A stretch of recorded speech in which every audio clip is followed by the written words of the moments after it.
Bonjour. Donc pour commencer cette conférence, je tiens à remercier Nadine Monsanson qui m'a invité à venir échanger avec vous aujourd'hui et les membres de la COF qui ont bien voulu m'accepter de nouveau.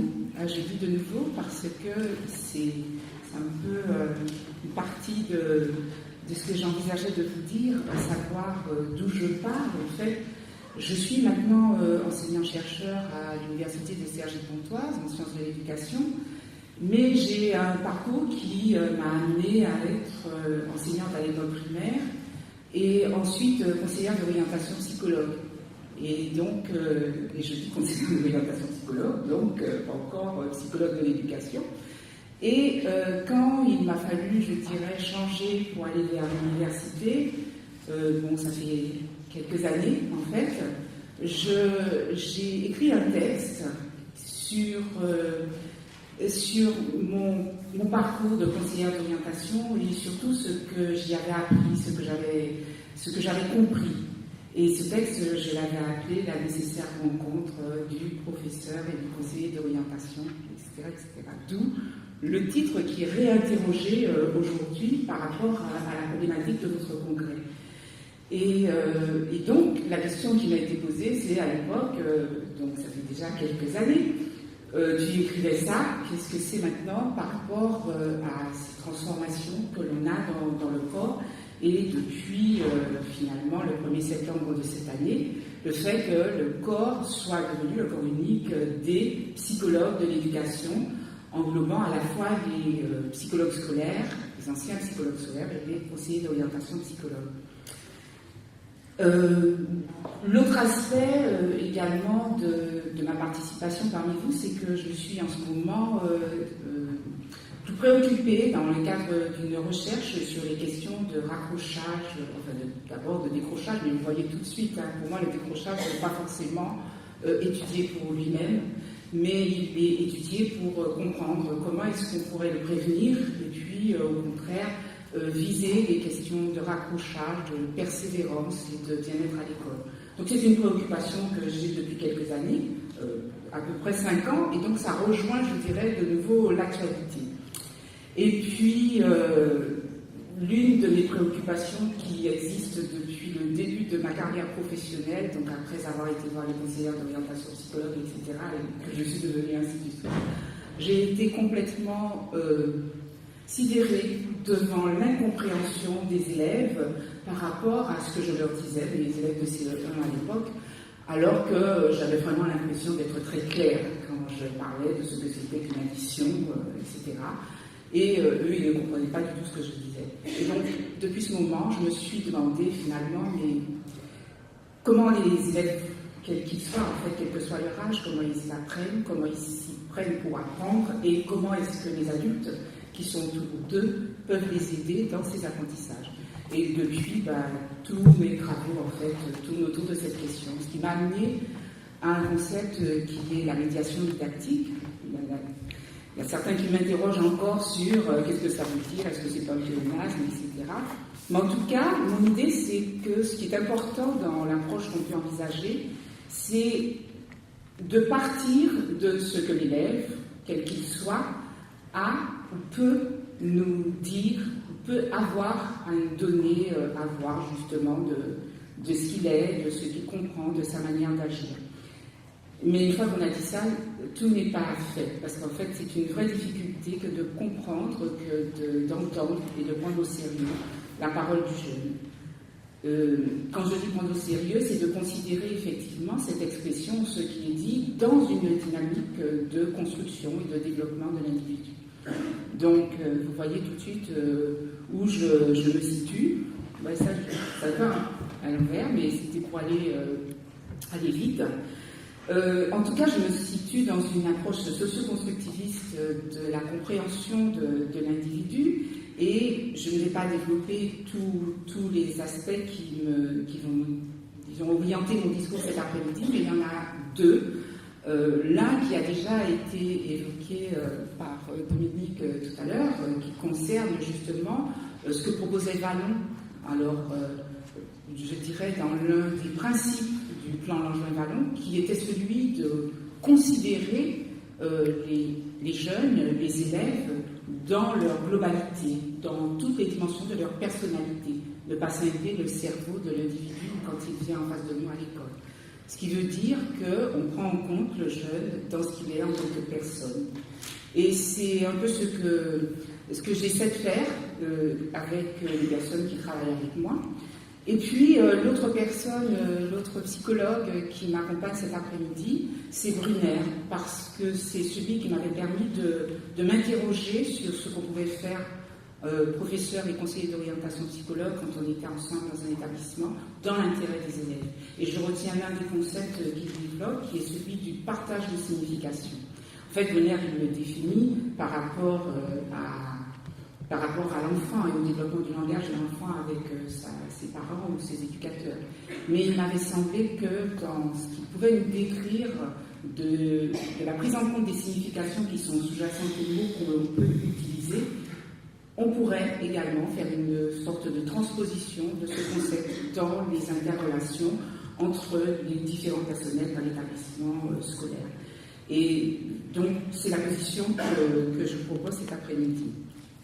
Alors, pour préparer mon intervention cet après-midi, je me suis préoccupée, bien entendu, du contenu du texte. Alors, ce que je vous propose, c'est de voir une lecture que j'ai faite de certains passages de votre texte officiel sur la création du corps des psychologues de l'éducation, et puis comment, dans des travaux que j'ai pu accompagner ou que j'ai pu moi-même faire, enfin j'en ai mis 3, je vais rapidement les raconter, comment j'essaie d'en tirer une intelligibilité, on pourrait dire, pour comprendre ce que pourrait être ce texte dans la pratique du psychologue de l'éducation. Et avec la spécialité éducation, développement et conseil en orientation scolaire et professionnelle. Et donc, à partir de, donc vous voyez le plan, une première partie sur le texte, une autre partie sur des exemples concrets qui ont été menés. J'essayais de dégager certains points qui me paraissent être des charnières autour desquelles le métier, le nouveau corps, les nouvelles missions pourraient s'envisager. Donc, c'est ce que je vous propose cet après-midi. Donc, les questions que j'avais, comment comprendre les missions actuelles du psychologue, de l'éducation nationale et des autres questions aussi. Alors, très rapidement, j'ai beaucoup d'extraits, mais vous voyez, j'ai mis tout de suite l'essentiel, c'est le rouge gras, le rouge moins gras, et ce qui est souligné. Le reste, je suis sûre que vous connaissez. Et puis, j'ai un petit violet. C'est le violet qui permet de me dire que dans ce texte, on peut retrouver quelque chose du partage de signification dont parlait Brunner.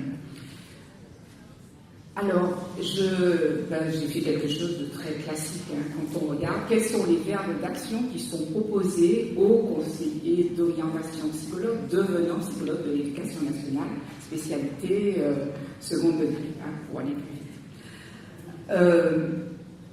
On voit qu'il y a la question de la contribution qu'ils peuvent apporter. Ils doivent mobiliser également des compétences, ils doivent participer, ils doivent intervenir et ils doivent concourir, donc ils apportent, je suppose, une aide particulière à l'instauration d'un climat scolaire bienveillant. Si on revient sur la question de la contribution, on voit qu'il est question de leur expertise. Donc là, je crois qu'on fait référence à la compétence ou aux compétences spécifiques du psychologue de l'éducation. L'une d'entre elles, pour moi, est complètement illustrée par la maîtrise des outils tels que les tests d'évaluation ou les passations du WIS, quelles que soient les versions. Mais en tout cas, pour moi, c'est une expertise spécifique du psychologue de l'éducation. Ensuite, l'autre point, c'est qu'il doit justement savoir comment mettre en œuvre ses compétences professionnelles au service des enfants et des adolescents. Donc là, il y a à rendre, on pourrait dire, visible cette manière de pouvoir interagir à partir de ses compétences. Ensuite, il va participer, et c'est là où je pense qu'on a peut-être une nouveauté, enfin c'est comme ça que je l'ai lu, il participe, et je vais lire la suite, à l'élaboration des dispositifs de prévention, d'inclusion, d'aide et de remédiation. On pourrait mettre des significations peut-être un peu différentes autour de ces éléments, de ces propositions, mais moi je retiendrai l'idée de participer à l'élaboration des dispositifs. Donc il a une action en termes de construction de quelque chose qui n'existe pas encore dans l'établissement. Ce n'est pas seulement l'utilisation de son expertise par rapport au test, ce n'est pas seulement montrer qu'il est compétent par rapport à sa maîtrise, par exemple, de l'environnement économique ou des professions possibles dans un secteur ou un autre, mais là, il y a à construire, créer peut-être avec les autres personnels de l'établissement quelque chose pour les élèves. Et donc, de manière plus classique, il doit intervenir auprès des élèves en difficulté, situation de handicap, risque de décrochage, etc. Alors, vous voyez, j'ai laissé en violet le auprès, et je vais vous dire la lecture que je m'ai faite, et c'est un peu ce qui a été mon intervention cet après-midi. Auprès des équipes éducatives dans l'ensemble des cycles d'enseignement. Dans ce auprès, je vois vraiment une co-construction, une co-élaboration de ces fameux dispositifs ou de ces fameuses, je ne sais pas, actions qui pourraient être mises.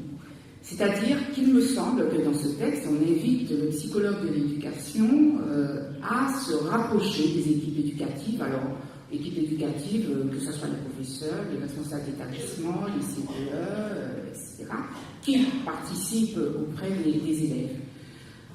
Il me semble que ce n'est pas seulement j'apporte les informations, résultats du test d'évaluation, etc. Ce n'est pas l'aide technique. Là, j'ai l'impression qu'on va au-delà de l'aide technique qui était celle jusqu'à présent du psychologue de l'éducation. Alors j'ai pris le temps sur ce début, mais je vais aller plus vite pour les deux autres extraits que j'ai repris, mais qui vont tout à fait dans le même sens. Contribuer à créer, donc on retrouve cette idée d'élaborer quelque chose de particulier. Le conseil et l'accompagnement qui sont, il me semble, déjà des éléments de la pratique du conseiller d'orientation psychologue. Et alors, ça aurait dû être en lien, j'aurais dû mettre en violet aussi, hein. Vous avez compris que j'ai coupé ma couleur là, mais en lien avec les équipes de direction des établissements, etc., il contribue à la conception du volet orientation. Ce qui veut dire qu'il n'est pas seulement une aide technique, mais il va essayer d'être au plus près de ce qu'on pourrait envisager. Donc, il a ses compétences, son expertise, qu'il va essayer de faire valoir auprès des chefs d'établissement et des équipes de face. Ça, c'est la lecture que j'ai. Ensuite, il veille à la cohérence et il contribue aux partenariats locaux d'animation des réseaux. Je crois que ça, c'était aussi déjà dans ses missions. Alors, vous voyez qu'avec cette lecture, je suis revenue sur des actions que j'avais pu mener récemment, mais dans la formation des enseignants. Et j'ai réinterrogé cet accompagnement pour voir est-ce qu'on pourrait retrouver des lieux où le conseiller d'orientation devenant psychologue de l'éducation est auprès d'eux, ou bien est en lien avec, et quelle sorte de lien, comment est dit. Donc, c'est ce que je vous invite à voir. Alors, quand même, pourquoi je me permets cette position, c'est que le cadre théorique de référence en dehors de Brunner sur lequel je m'appuie, c'est celui de la didactique professionnelle. Et c'est dans ces principes que je travaille actuellement. Et ce qui me guide principalement dans cette relecture que j'ai pu faire de ces travaux, c'est l'idée première parmi les postulats de la didactique professionnelle, c'est de considérer que dans la pratique, dans l'expérience des professionnels, dans ce qu'ils ont fait réellement, il y a bien plus que les seules connaissances académiques apprises. L'individu développe dans sa pratique, dans son expérience, des savoirs, avec le plat des savoirs d'expérience, qui sont porteurs, à mon avis, des signes de ce que pourrait être l'émission, le rôle, la perspective dans laquelle pourrait s'inscrire le psychologue de l'éducation. Enfin, l'une des perspectives, hein, je pense qu'il y en a d'autres. Mais c'est celle que je vais adopter. Alors, pour cela, je prends 3 exemples de travaux que j'ai eu l'occasion de soit d'encadrer ou soit de réaliser. Donc, je vais très vite, je vous les raconte, et puis je vous montre ce que j'en tire. Ça va ? Ça va, oui. Alors, le premier est issu d'un travail, alors les deux d'ailleurs, c'est après que je me suis rendu compte que c'était dans le même secteur, mais bon, finalement, c'est pas plus mal. Ce sont des travaux qui ont été menés par des professeurs de lycées professionnels, lycées technologiques et professionnels, des professeurs de mathématiques, au moment de la rédaction de leur mémoire. Donc ce sont des travaux de recherche puisqu'ils doivent faire un mémoire de Master 2. Et donc j'ai pris quelques éléments de ces travaux. Alors, le premier, je l'ai intitulé « Écoute de la parole des jeunes et le focus group » du professeur, c'est Oriane, donc c'est pas. La question qui était sous-jacente à cette problématique, c'est la question de l'estime de soi. Donc, Oriane est une professeure de mathématiques qui travaille donc avec les secondes professionnelles, maintenance équipement industriel, et avec des élèves qui, bien qu'étant issus de 3e pour la plupart, considèrent qu'ils sont en échec en mathématiques et qu'ils sont nuls en mathématiques. Donc, le professeur de maths peut toujours expliquer ce qu'il veut, de toutes les façons, ils ne sont pas forcément prêts à écouter. Elle, jeune prof de maths, il faut quand même qu'elle fasse ses séances, qu'elle réussisse, et puis elle a quand même, très honnêtement, le souci de leur apprendre des mathématiques, étant convaincue qu'ils en auront besoin dans leur profession. Et ce qu'elle entend quand elle passe dans les rangs, c'est que les élèves, en fait, la petite phrase que certains ont peut-être déjà entendue, « Je suis nulle en maths, je n'y arrive pas, de toute façon, j'ai toujours été nulle en maths. » Donc, arrivé en seconde, c'est pas maintenant que je vais rebattre les cartes. Elle ne veut pas se contenter de cette situation et elle souhaite changer le regard que les élèves peuvent avoir sur les mathématiques. Donc, c'est là la question de départ. Et dans l'encadrement de son mémoire, donc, je lui propose d'essayer de comprendre, puisqu'elle est persuadée que ses élèves n'aiment pas les maths, mais c'est parce qu'ils ne savent pas ce que c'est que les maths. Donc, il faut qu'on découvre un petit peu les mathématiques. Donc, je dis peut-être qu'il faudrait leur donner la parole et qu'on essaie de les écouter pour comprendre dans ce qu'ils vont nous dire ce qu'on va pouvoir construire. Et je lui propose un focus group dans lequel on va donner la parole aux élèves. Donc, on organise, alors je vous ai mis un petit plan de classe qui correspond à ce qu'elle avait proposé. Et le débat, 15 minutes, enregistré, transcrit, analysé, etc. Les échanges entre les élèves sont suffisamment riches à partir de la phrase qu'elle a écrite au tableau. Voilà, j'ai mis quelques extraits. Il faut tirer de la transcription du professeur, donc c'est ça que c'est en italique. Un élève qui dit dans les échanges, il faut des profs jeunes pour nous comprendre. Vous trouvez toujours les bons mots, donc ils s'adressent à leur prof, et vous êtes une femme. Personne ne s'est jamais mal comporté avec vous, ni vous a manqué de respect.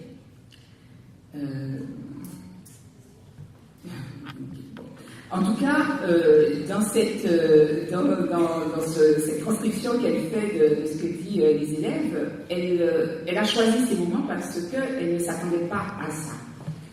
Et quand on discute après sur ce qu'elle propose, en fait, elle prend conscience que les élèves, finalement, ne présentent pas leurs problèmes de mathématiques, n'ont apparemment pas de problème vis-à-vis des notions, des fonctions, mais par contre, ça relève des éléments de la relation avec le professeur. Et qu'ils sont en attente, même s'ils sont nuls et qu'ils ne font rien, ils sont en attente d'un comportement, d'une attitude du professeur qui ne devrait pas les juger, devrait être à leur écoute et au contraire devrait les accompagner. Donc, sa position en termes de prise en compte de la relation du professeur vis-à-vis de ses élèves, l'amène à repenser sa didactique. Et alors, très vite, elle va effectivement proposer aux élèves des exercices leur permettant de reconstruire tout ce qu'ils avaient comme lacune, donc un enseignement complètement différent de ce qu'elle faisait. À la fin de l'année, elle leur propose 2 évaluations, l'une sur comment je me sens en mathématiques, est-ce que ça allait, qu'est-ce qu'on pourrait faire de mieux, et l'autre sur quand même, c'est pas une fonction avec tous les exercices qui correspondent. Pour ce qui est de la fonction, 2 élèves ont progressé, donc il y a encore du travail à faire en tant que professeur de mathématiques, mais au niveau de l'attrait par rapport à la discipline, elle a, de façon très surprenante pour elle, que des smileys très positifs, parce qu'elle avait mis un code pour l'évaluation rapide. Et donc, ce qui est important finalement dans cet exemple, c'est, je dirais, pour nous, ça peut être classique sur la relation avec le professeur, mais ce qui est important, c'est que le professeur lui-même ne prenait pas en compte cette relation comme étant un élément qui participe de la construction du savoir, qui, lui, est son objet premier. Donc on voit qu'on a, avec cette approche, cette idée que, peut-être en donnant la parole aux élèves, en les écoutant, à la fois j'ai un autre rapport avec mes élèves, qui sont tous venus en mathématiques jusqu'à la fin de l'année, même ceux qui ne comprenaient pas. Ils étaient tout à fait corrects avec elle, et ça m'a été confirmé par un inspecteur, en fait, qu'il avait quelqu'un qui, de manière surprenante, tenait sa place, comme on dit, et elle construit un autre rapport avec ses élèves et d'autres modes d'accompagnement. Alors, après, pour répondre à la commande d'aujourd'hui, je me suis demandé, mais bon, pourquoi on a construit cet élément? Et cette idée du focus group, en fait, c'est quelque chose, c'est pour ça que je dis que c'est classique pour vous, c'est quelque chose que j'avais appris à faire au temps où j'étais conseillère d'orientation psychologue. On l'a un peu adapté par rapport à sa question, mais on se retrouve dans un outil, peut-être un moyen de fonctionner du conseiller d'orientation psychologue, qui est proposé, adapté, dans un accompagnement avec un professeur. Donc là, pour moi, c'était un premier point. La deuxième situation que je vous propose, ça va aller plus vite, parce que c'est aussi un professeur de mathématiques avec ce genre de classe, et elle, sa question était sur l'estime de soi. Elle est arrivée avec cette question sur l'estime de soi. Quel est le rôle et la place de l'enseignant dans la structuration de l'estime de soi des élèves afin de les motiver en cours de mathématiques? Bon. Faire un cours sur l'estime de soi, lui expliquer, etc., bon, ça pourrait être envisagé, mais d'un autre côté, il y a quand même cette dimension, je suis prof de maths et je voudrais faire quelque chose avec ça. Et bien entendu, la même question, pourquoi ils n'aiment pas les maths, comment les faire aimer, etc. On arrive à l'idée que ces élèves ont un manque de confiance en eux-mêmes et qu'ils ont cette mésestime. Alors, elle repart sur cette idée de donner la parole aux élèves, et cette fois-ci, on a eu l'opportunité d'avoir un contact avec un laboratoire de psychologie, et le laboratoire de Nantes, qui propose. Je n'ai aucun avis sur la question de cette échelle, mais la proposition c'était, vous passez le questionnaire à vos élèves, nous ça nous sert pour augmenter notre panel en termes de validation de notre échelle, et en retour nous vous faisons un descriptif des résultats de vos élèves. Donc on a une professeure qui participe finalement à cette proposition avec le Centre sur l'évaluation de l'échelle de mesure de l'estime de soi à l'adolescence, donc du laboratoire de Nantes, qui lui renvoie des résultats, 5 sous-domaines qui sont jugés primordiaux dans la vie de l'adolescent: la famille, les pairs, la scolarité, la professionnalité, l'apparence physique. Pour la jeune professeure, ces aspects sont une découverte. Elle découvre un petit peu ce monde de l'adolescent. Et donc, les résultats qu'elle obtient l'amène à s'interroger sur les significations. Qu'est-ce que ça veut dire la professionnalité dans le profil psychologique de ses élèves? Et là, on va chercher ensemble, on va lire quelques textes, on va lire les écrits autour de l'estime de soi, donc elle apprend des choses sur l'estime de soi. Mais ça ne l'aide pas à savoir comment elle va faire avec ses élèves. Donc la deuxième proposition, c'est une observation, cette fois-ci pas avec les focus group, mais dans ce que parce que c'était ce sur quoi je travaillais à l'époque, ce qu'on appelle l'autoconfrontation de groupes d'élèves. Donc très vite, il s'agit de filmer les élèves et elles aussi dans une séance d'enseignement, et ensuite de choisir des moments clés où on essaie de réinterroger la participation des élèves par rapport à ces moments-là. Bon, c'est vraiment très vite, hein, parce qu'on pourra revenir sur cette question, mais en tout cas, à partir de ces deux dynamiques, elle se construit un autre rapport à ses élèves, une autre compréhension. Alors, on a des exemples de ce qu'elle a reçu et ce qu'elle a essayé de construire, ce qu'elle a interprété, des élèves qu'elle a suivis. Et puis, à partir de ces résultats, elle comprend finalement un élément que moi j'ai appris aussi, c'est l'importance pour ces élèves de la dimension de la professionnalité. C'est-à-dire que dans leur estime de soi, surtout avec les premières, et ce rapport à la professionnalité n'est pas le même avec les élèves de première qu'avec les secondes. Avec les secondes, ce sont encore les pairs qui constituent la dimension la plus importante, et puis l'apparence physique. Alors qu'avec les élèves de première, on entre complètement dans la dimension de la professionnalité. Pour moi, ça a été une découverte intéressante par rapport aussi à mes enseignements dans la formation des professeurs. En tout cas, pour elle, ça a été important, parce que du coup, elle a décidé de faire deux approches didactiques différentes, l'une pour les secondes et l'autre pour les premières.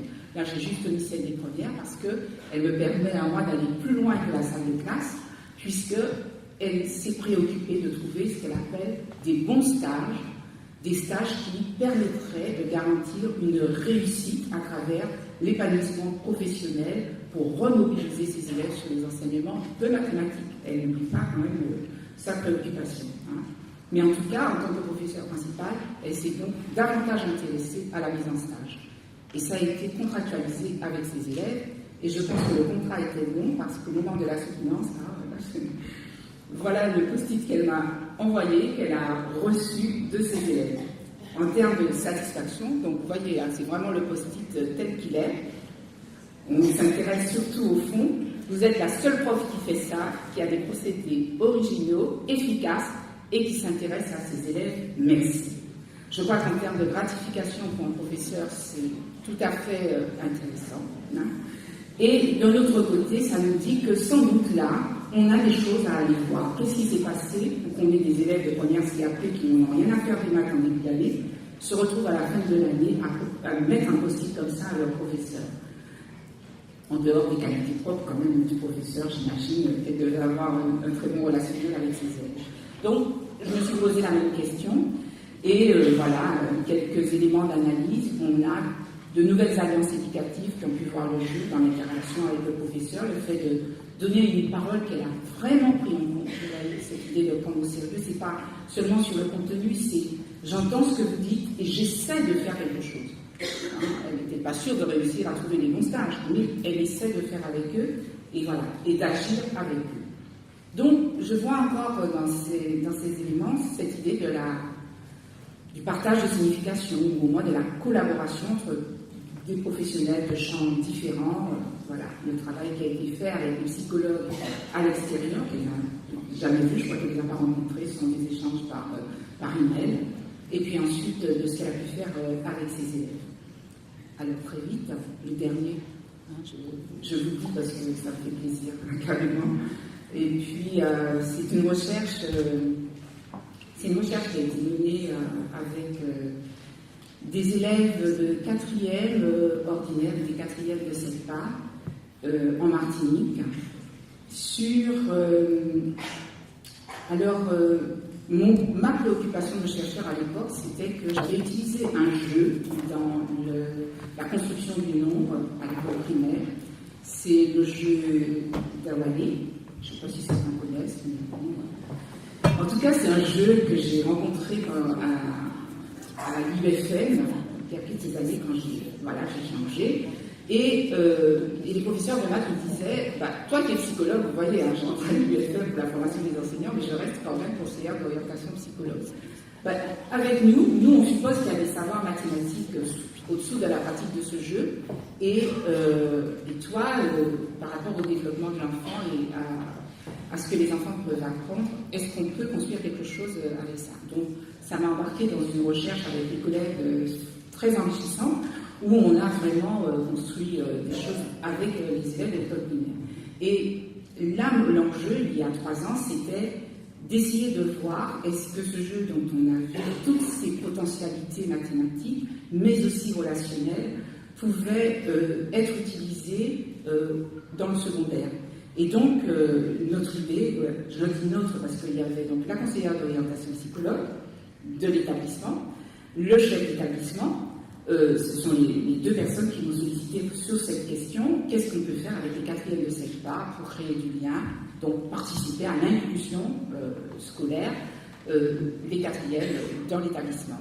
Donc je leur ai dit, voilà, on essaie de construire les apprentissages autour de ça. Mais plutôt que ça soit nous, est-ce qu'on ne pourrait pas envisager que d'autres élèves puissent leur apprendre?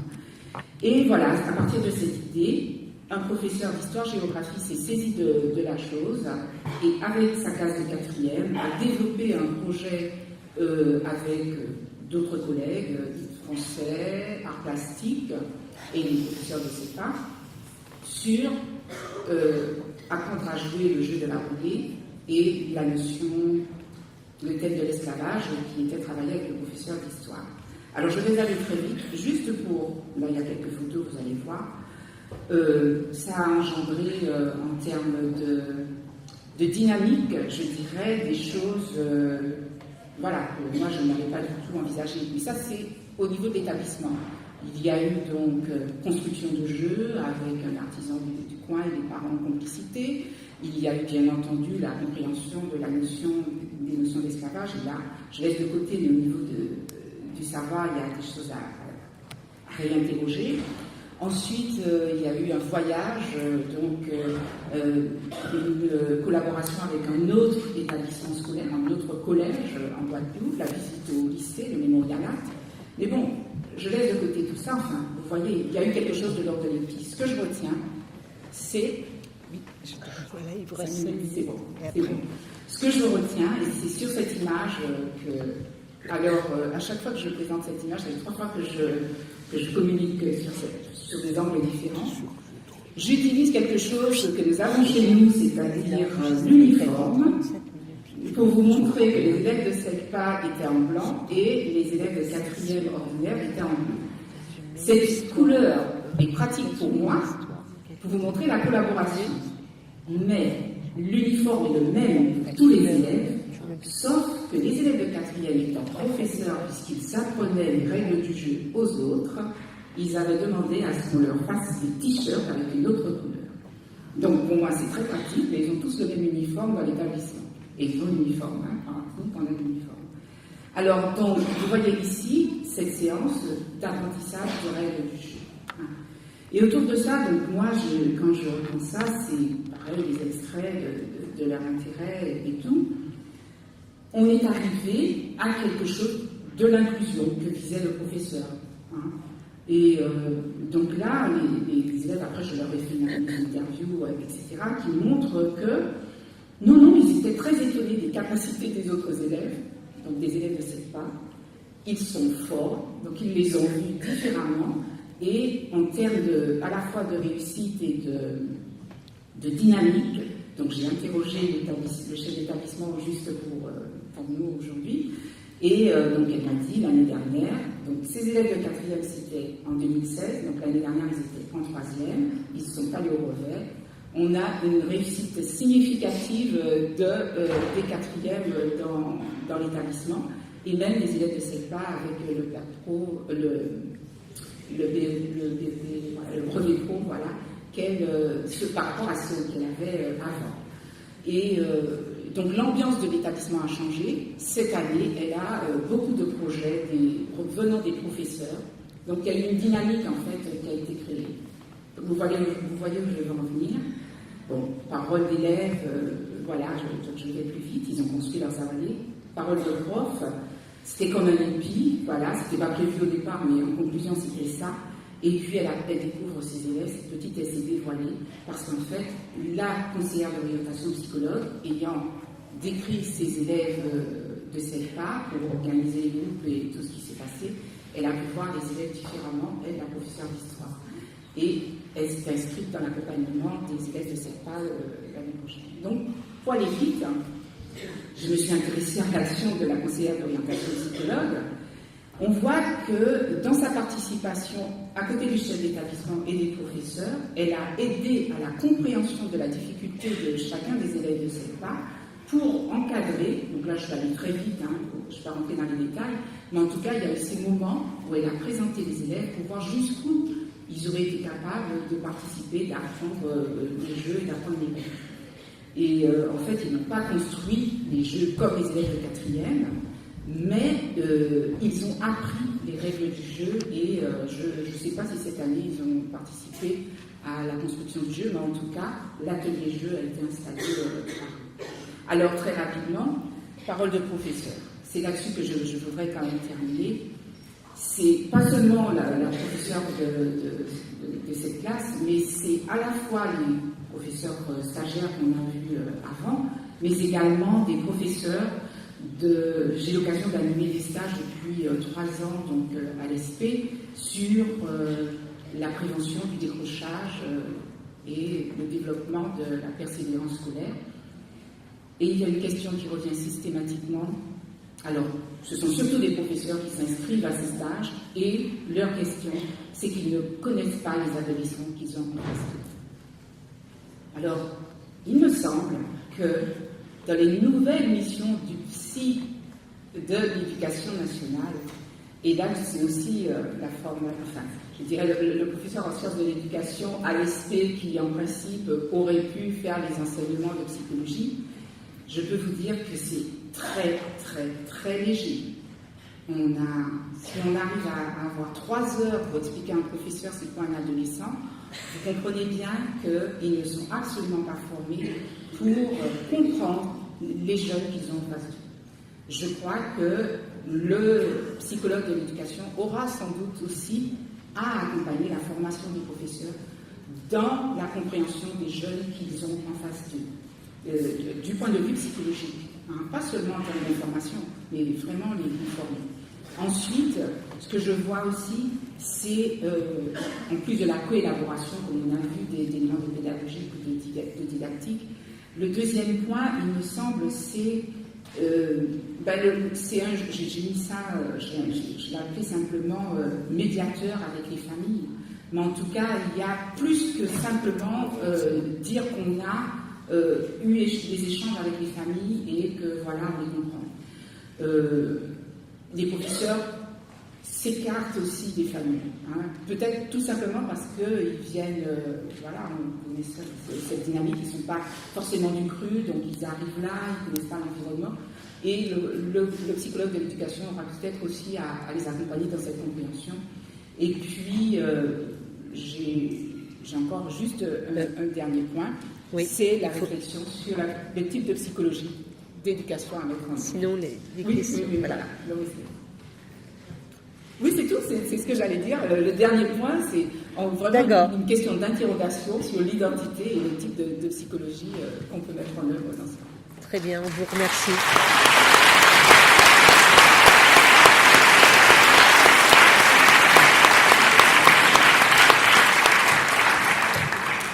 Donc, si vous avez des questions, on a encore quelques minutes pour que vous puissiez poser des questions. Il y a des jeunes filles avec des micros. Est-ce que quelqu'un a des questions ?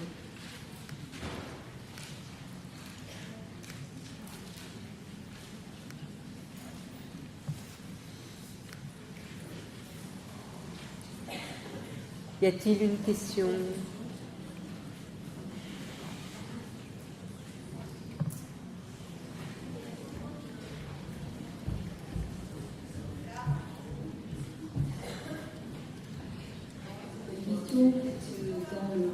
Vous avez présenté à un moment où il était dans votre communication de nouvelles alliances éducatives ont vu le jour entre l'interaction frontale. Je vous disais, il y a déjà des alliances éducatif. On parle de nouvelles victimes, que là c'est découvert. Donc c'est une notion qui me tient à cœur, l'alliance de travail. Oui, alors je me souviens, c'était vraiment très proche en fait de la situation. Et je dis nouvelle parce que je fais référence en fait à l'idée, à la posture du professeur, qui a une posture plutôt, on va dire, d'une didactique qui est vraiment ancrée dans sa discipline. Donc il est peut-être sur un plan plus transmissif et non pas sur un plan de médiation ou de tutelle qui demanderait à prendre en compte davantage. Je ne dis pas simplement ce que savent les élèves parce qu'ils font l'évaluation diagnostique, mais disons aller plus loin que seulement le résultat pour comprendre ce que cette évaluation nous dit de cet élève, de sa manière d'apprendre et de comment on pourrait l'accompagner. En tout cas, je crois que ce qui s'est passé à ce moment-là, ça a été, à travers ce qu'elle a pu exprimer, une manière différente de voir ses élèves. Et ça s'est traduit par une nouvelle alliance, c'est-à-dire qu'il y avait vraiment une contractualisation de ce qu'elle allait pouvoir faire. D'où le fait que les élèves n'attendent pas forcément qu'ils fassent eux-mêmes des miracles dans leurs... Ils sont très réalistes, je n'ai pas mis tous les extraits, mais ils rigolent eux-mêmes en disant leur manière d'apprendre. Mais en échangeant entre eux, ils découvrent que les autres peuvent apprendre différemment, donc ça leur a servi aussi.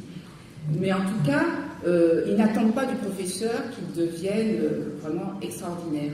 Par contre, la prise en compte de leur personne et les extraits. Donc c'est pour ça que j'ai parlé de nouvelle alliance.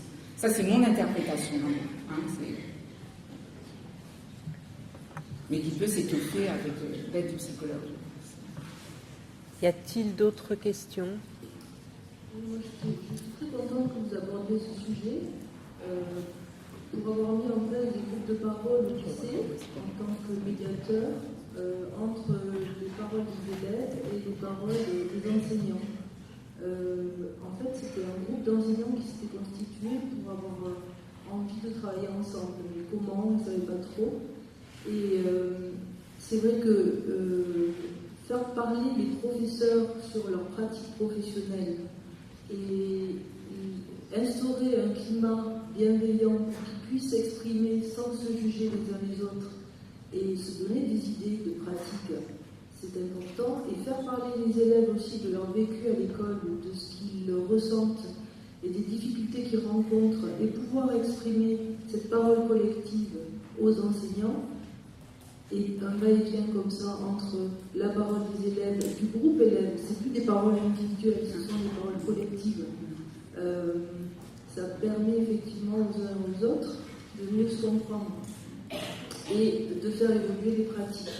Donc ce que vous avez fait, effectivement, l'enseignant tout seul, il ne peut pas le réaliser, il faut qu'il soit accompagné, et ça sécurise aussi l'enseignant de savoir qu'il y a un autre professionnel avec un autre regard qui va être là pour aussi avoir des retours et voilà, échanger en fait. Mais ça se pratique pas beaucoup ça. Non. Et dans des prémices,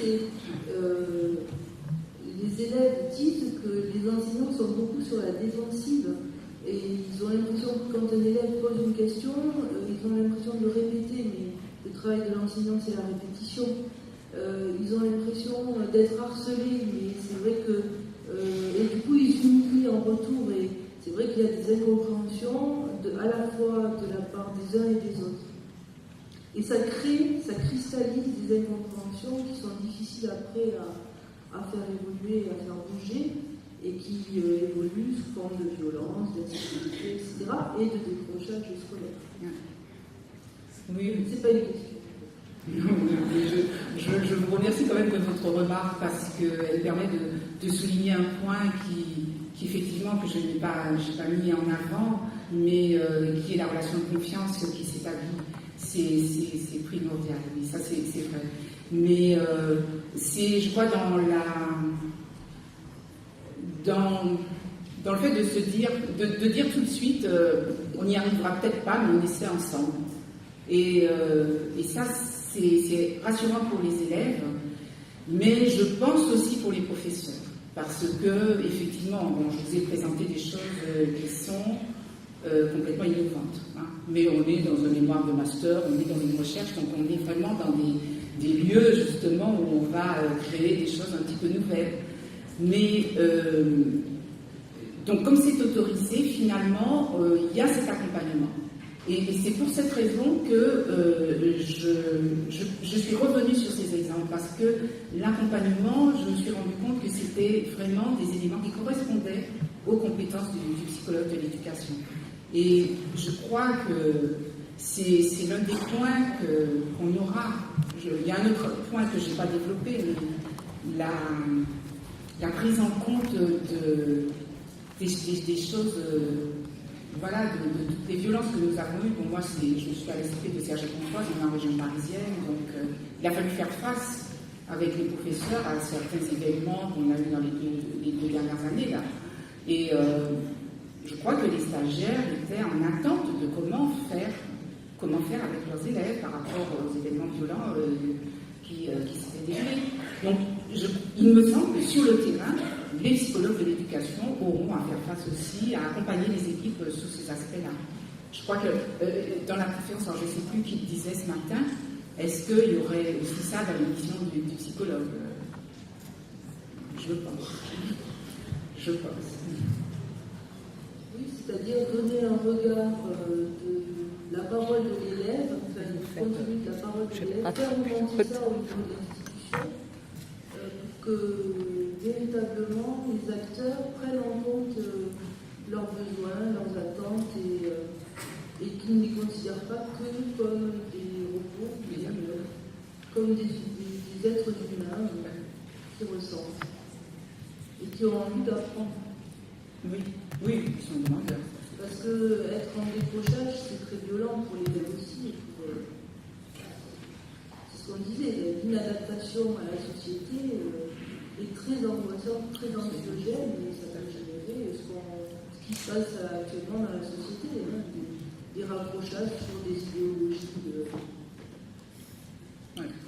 des errances. Ça nous interroge. Donc, on va terminer. Donc, on va faire comment?